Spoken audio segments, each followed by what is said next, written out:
13 Palestiniens tués et 10 blessés dans le bombardement du plus important hôpital de Gaza. Chiffre avancé ce midi par les autorités de l'enclave, alors que l'OMS estime que 20 hôpitaux sont désormais totalement hors service dans l'enclave palestinienne. Israël affirme de son côté qu'elle respectera désormais des pauses humanitaires de 4 heures par jour dans le nord pour permettre évacuation de civils et acheminement d'aide humanitaire.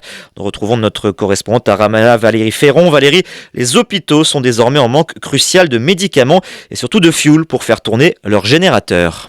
Alors après plus d'un mois de bombardements massifs sur la bande de Gaza qui ont littéralement pulvérisé des quartiers entiers de chaque ville de ce territoire palestinien, eh bien les habitants sont dans une situation qui est indescriptible.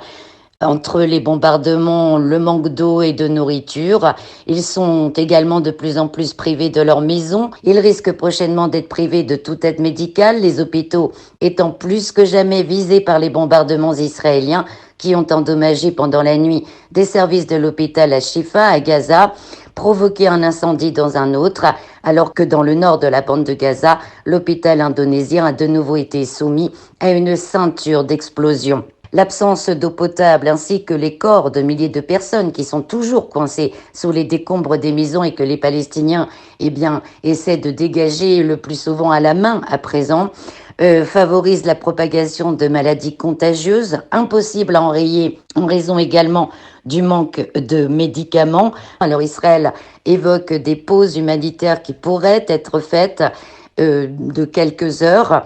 Mais en fait, si l'on écoute les officiels israéliens, il ne s'agit pas de soulager un peu sur le plan humanitaire, mais surtout de continuer à pousser les habitants du nord de la bande de Gaza vers la région sud qui reste cependant, elle aussi, intensément bombardée.